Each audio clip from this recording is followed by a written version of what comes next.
Okay, guys, and we're back, and let's bring in Burt Watson. How's it going, man? Man, I'm trying to make it, baby. How about yourself, boss? I'm doing awesome. I'm doing awesome. So this is the first time we've had you on the show. I can't start an interview about without asking you about the whole UFC situation. I'm sure you're sick to death about talking about it, but just recap for the fans that are living under a rock. What happened to cause you and the UFC to part ways? Well, for any fan that's living under a rock, and I know that there are absolutely no UFC fans living under a rock. But my last show with the UFC was in February. There was an incident that occurred during the weigh-in with one of the high-level executives, and the incident involved a fighter being transported from the hotel from the venue back to the hotel.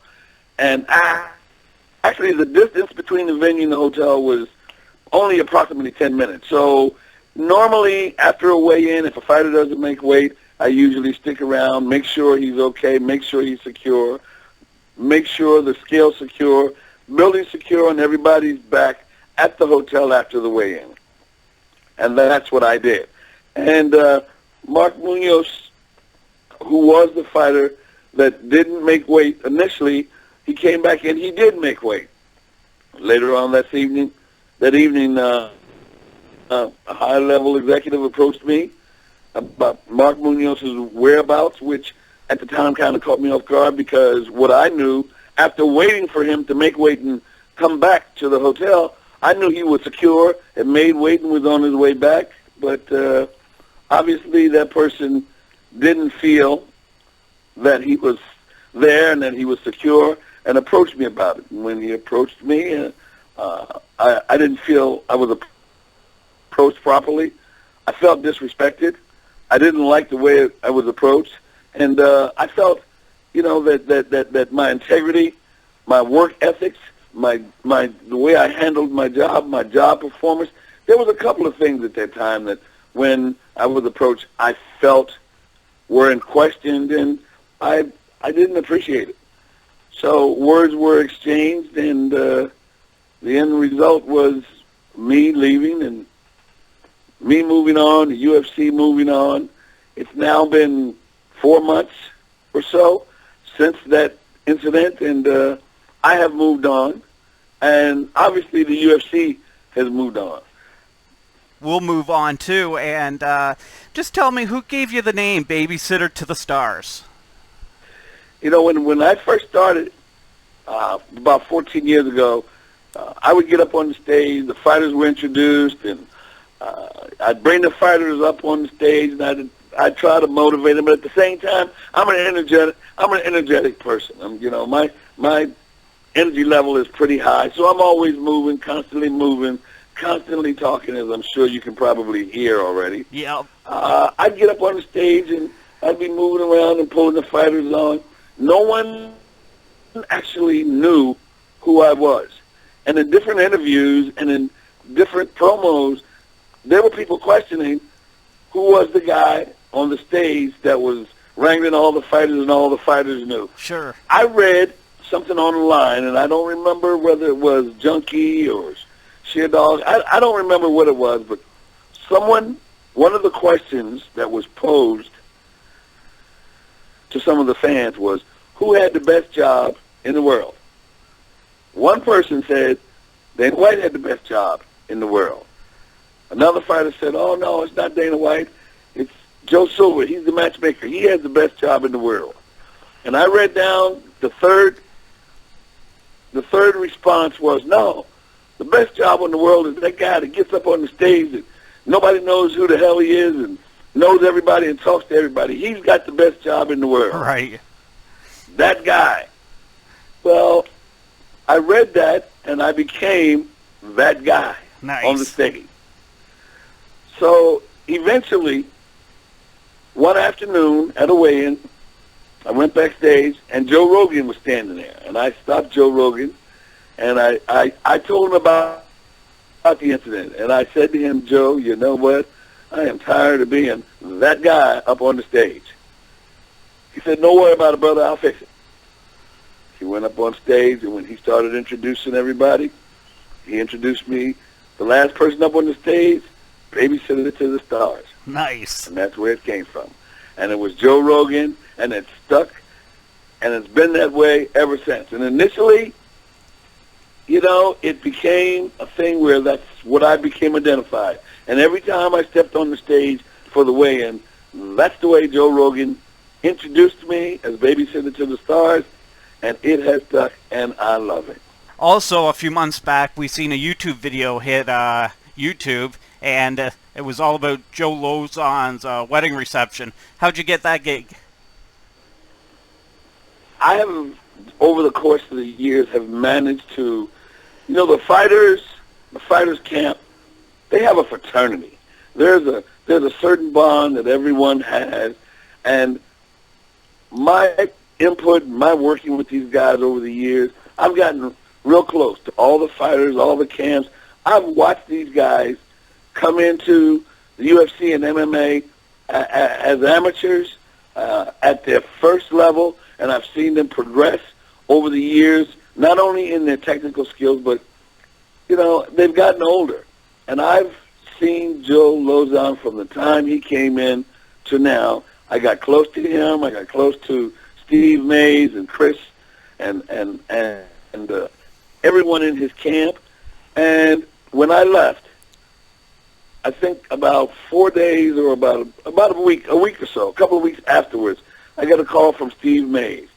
Steve Mays said to me, "You know, Burt, you know how Joe feels about you. You know how we feel about you. Joe's getting married. What are you doing?" And he gave me the date, and I said, "I'll be doing whatever you ask me to do, baby." He said, "Well, here's what we'd like to do. Since Joe is getting married, we would like you to come to the wedding. They're going to introduce the bridal party. We'd like you to introduce Joe and his bride. Any way you want to, however you want to say it, but we'd like you to be there." I told Steve Mays and Chris, I said, "You guys get me there, I'll be there." And that's what they did. Wow. I think 2 days later, man, they called me, plane ticket booked, hotel booked, and I'm looking at it and I'm saying, well, this is obviously not a joke. And when his wedding, he got married on that Friday. He got married in the afternoon, I think maybe around 3 or 4 o'clock. They flew me in from Philadelphia to Boston. It was only about an hour and 10 minutes flight or so, if that long. They flew me in. They took me to the hotel. They kind of stashed me in a hotel room. At the reception, the hotel was about 20 minutes from where the reception was. They drove me from the hotel to the reception and hid me in the kitchen in the back room.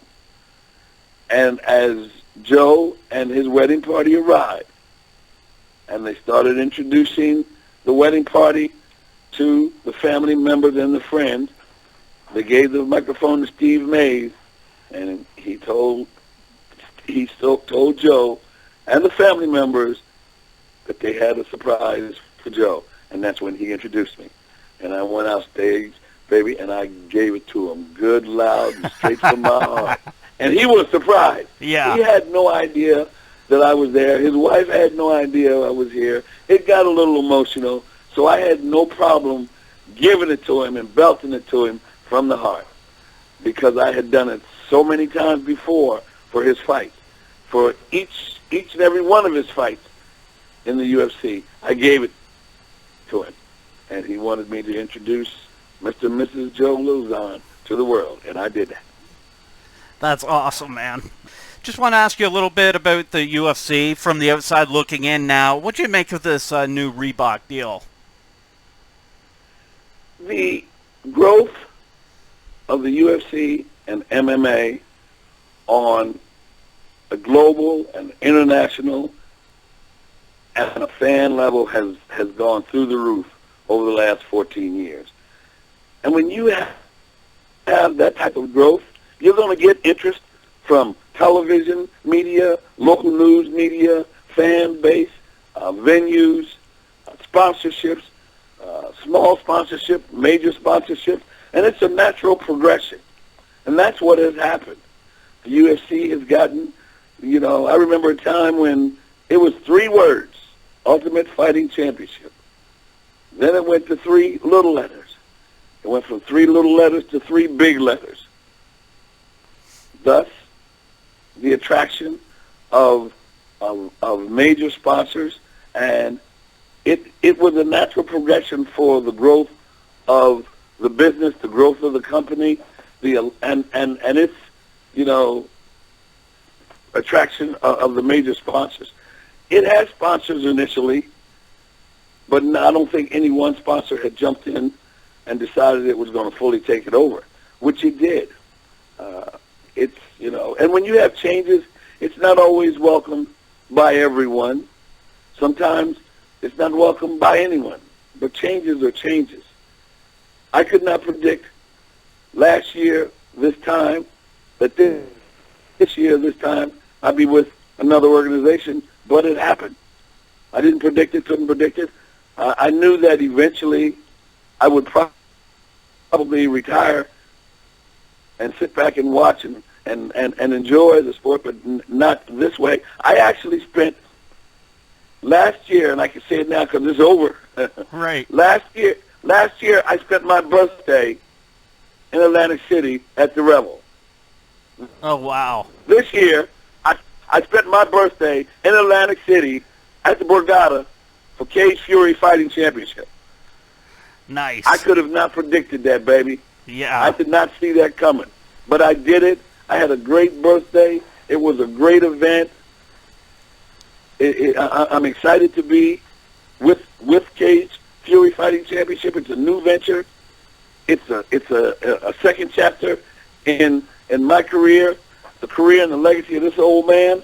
But it's a good thing, and it's something I'm enjoying it. I'm excited.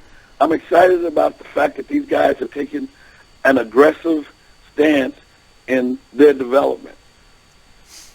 A few weeks ago, Bellator had Shamrock versus Kimbo, and last week the UFC had Mendes versus McGregor. A lot of people on Twitter were claiming some of these fights were fixed. Do you think in 2015 fighters would risk fixing a fight? I don't ever think, especially not today, that fighters fix fights. I don't think that they intentionally come into a fight with the outcome being laid out and someone taking money. I know that there are sports where certain things are choreographed and the outcome is pretty much known, but in MMA, there are too many ways to win a fight. Right. Aside from the 8 legal ways, which come with the draw and the submission and the technical and the technical draw and those things that are sanctioned by the commission, you know, there are technical ways with rear naked, leg hook, arm bar, guillotine. There are too many ways to win a fight for someone to get reckless and try not to win a fight. And these guys fight too hard. They fight furiously, and the technical skill level has gotten to such a level, you know, that it's hard to see a guy get in there and intentionally put in his head that he's going to do that. From the standpoint of getting hurt, but the integrity of the guy. Since I've been in MMA, the one thing I've always said is that in MMA, these guys fight. These guys fight hard. I came into the sport of boxing, now with boxing and MMA, 30 years ago or better. And there was a time in boxing when some guys were you know, projected to be guys with major records, and some guys were given easier opponents and things like that. I never knew of anything being fixed, but I knew that guys, some opponents were handpicked. When I came to MMA, I never saw that. I saw guys fighting. I saw guys fight their rear off 1 month, and they get in the cage, and they fight it again the next month. I don't care who it is, baby. I don't care how old they are. I don't care how many times they've done it. When you get in that cage and that bell rings That's one heck of a job for anybody to be doing. I don't care if he's 5 or 5'0". It's tough enough in that cage than anybody can imagine. The preparation alone to get in there is pretty awesome. It's pretty intense. The weight cut is pretty awesome. It's pretty intense. So it's hard for me to legitimately say that I think someone would do that. It's hard for me to say. I would be very disappointed, and I personally have never seen any evidence of it. None. The commissions have been making quite a few changes in mixed martial arts lately. What do you think about the increase in drug suspensions and also not allowing IVs after the weight cuts? All the changes I've seen and I've heard have come from medical surveillances. They've come from what they've done with stats medically and what they've done which they think are safe for the fighters and for their well-being. I don't oppose the sanctioning of certain rules by the commission because I know how stringent the rules are when it comes to the safety of the fighter. Sure. I don't always understand 100%. I do know that the situation with the IVs is something that the fighters want to do, something that the fighters don't feel threatened or don't feel is a safety issue. But on the other hand, obviously, the commission and the rules sanctioning bodies feel differently. So rules are put in place. I'm one that I believe if they come up with a rule, you can never beat the system. You can listen and try to master them at their own game, but you can't beat the system. The system lays rules down, and you got to go by the rules. I got to go by rules. Everybody has to go by rules. And it'll work itself out. Okay, Burt, I'm sure over the years you've had some amazing backstage stories. Can you share one with us? It's one of those things where the fighters and the camps, you know, when a fighter comes in during the course of the week, they are all together on what they need to do. You know, media, weight cutting, cutting weight. You know, when they come in, fighters are basically run by the camps. By the middle of the week, the camps are run by the fighters, and they're cutting weight. There are a ton of stories, and nothing comes directly to mind, but I can tell you that when guys get in the dressing rooms, they all become different people. There are certain idiosyncrasies that guys have, certain superstitions. Some guys don't like the way some guys, you know, warm up for a fight. They don't like the energy level. They don't like the temperature. They don't like the room. They don't like to sit still in the room. And it's kind of, for me, you know, to sit back and to see all the different personalities and all the different little idios and different things that the fighters in the camps have, you know, and trying to mesh and put all those things together, you know. I had one fighter that you know, I get to scream and I get to yell, we rolling. Right. Not only did I do that because I thought and I was hoping that it would help motivate the fighters, which it did, but there are some fighters that it's scared to death. Some of them like it, some of them don't like it. Right. But it became a staple, a signature, not only for the fighters, but one for me. I've walked up and down that hall and I've yelled, we rolling, and I've scared some people half to death. I walk around the hall and I swing the corner and somebody doesn't see me coming and they're walking down the hall and I'm behind them and I get to yelling, we rolling, scares them half to death. I know some fighters when I've actually, and I'm not going to name his name because I love him to death, I know a fighter when he hears it, first thing he does is grab a bucket. And wow. He did that bucket 3, maybe 2 times before he went out to the cage. You know, and there were a lot of little things like that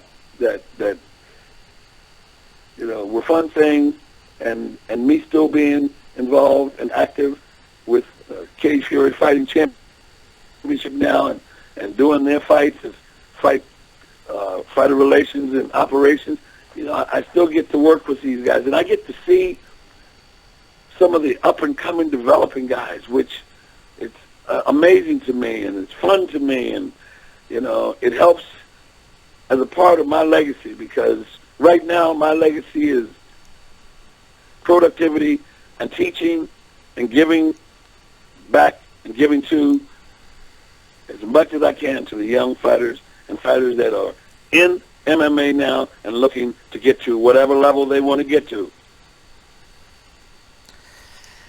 Okay, man, last night we had Stitch Duran on the show, and he and some of the other cut men seem to have been left out on this Reebok sponsorship deal.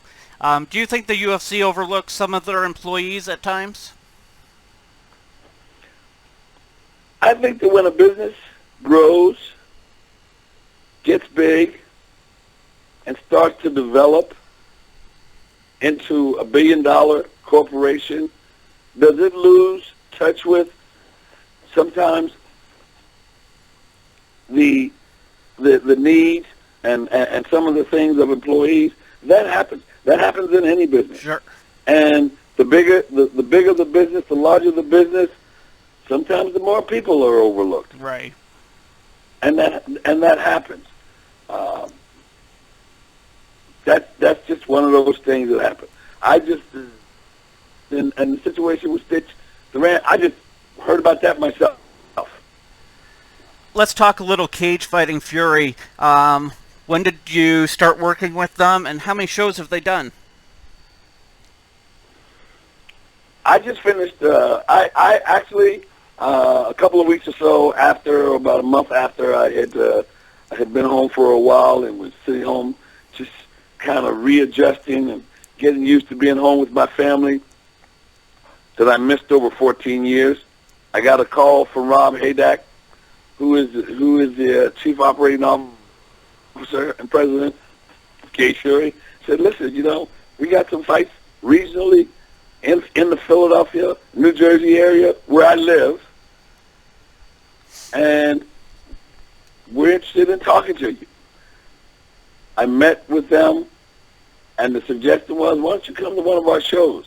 I went to one of their shows up in Bethlehem, Pennsylvania, at the Sands Hotel, and I was surprised to see, not really surprised, because I've seen the growth of MMA, and I've seen how fans respond to the MMA. But I've never seen a lot of other promotions, nor have I seen amateur fights, and I was pleasantly surprised. We had a meeting after that, and I was scheduled the first fight, which was this past weekend, which was CFFC 50. That was their 50th show that they had done. And it was in Atlantic City at the Borgata. Very nice hotel, very nice venue. That venue looked like it had anywhere from 2,500 or so. Right. 3,000 people in it.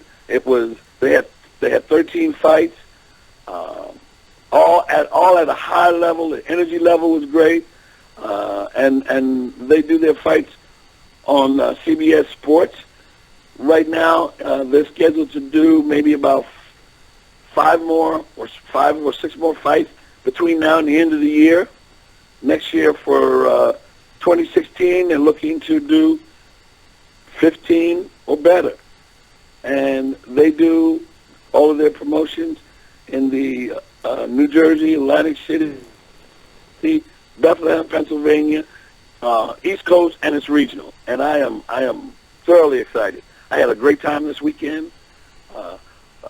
The CFFC gives a good face to its company. Right now, I sat back and just really have to do my homework a little bit, baby, realizing that they have put anywhere from 7 to 10 fighters in the UFC. That's a pretty big accomplishment for a regional promotional company. And that says a lot about the level of talent here in the New Jersey and Philadelphia area. In fact, they've got someone that's going to fight this weekend in Chicago. Paul Felder is fighting in Chicago this weekend. Oh, yeah. Yeah. few years ago, let me think, back in, I would say it's 2006, 2007, I went to a UFC event at the Palms. And the weigh-ins consisted of fighters in the crowd and some spattering of media. It was really unorganized because I remember showing up at the Palms and the people at the Palms didn't even know where the weigh-ins were going to take place. First they sent me upstairs to check out the weigh-ins, and then it was just in like a little convention hall. There might have been 150 people in total there. Now, this past weekend where UFC 189, they had just a full stadium for the weigh-ins. Just talk about how the sport has grown.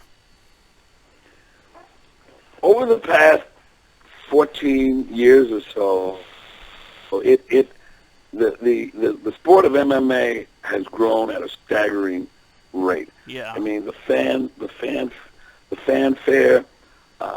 the technical skill level of the fighters, the entrance into the international and global market. I've been around the world with MMA. I've been to Abu Dhabi. I've been to Japan, China. I've been to Germany. We've been to London. We're very big in Brazil. The sport of MMA has become the fastest growing sport in the world. And I say that without second thought because I've seen it, I've lived it, I hear it, and I'm experiencing it. And it has grown at an unbelievable rate, at an unbelievable level. And the amount of fans, I mean, I come from a boxing background where you go to an event, you got 10 fights, you know the main event and the co-main event, and that's it. Right. You go to an MMA event and there's 13 fights, they know all 26 fighters. Yeah. Every one of them. They know his grandmama's name. They know what kind of pet he has. They know what kind of car he drives. Right. They know his girlfriend. They know every fighter and everything about him. And that's amazing that the athletes in this sport have that kind of popularity, and the fan takes the time to follow the sport with such enthusiasm that they get to know those things. It's amazing to me, baby. Anyone you'd like to thank before we let you go, or throw out your social media? Well, I'd first of all like to thank all of the fans. I've been overwhelmed, and I know people have listened to and heard some of the things that's been going on with me, the nauseum, but you got to realize, baby, you got one way and one way out. And whenever someone puts it in front of you, you got to make the best of it. If you make it, they can't take it. I love every bit of it. I love the fans. I love the fan participation. And I try to put everything that I feel that I can share. You can go to my website, Burt Watson, the number 4, BurtWatson4Real.com. And that's Facebook, Twitter, Instagram, BurtWatson4Real.com, baby. And I want to thank you very much and know that you get nothing from me but real love, and you get it for real. Nice. Thanks very much for doing this, Burt. Well, I appreciate you, man, and I appreciate you taking the time, baby. Okay, we'll talk to you soon. All right, boss. Okay, see ya. Peace.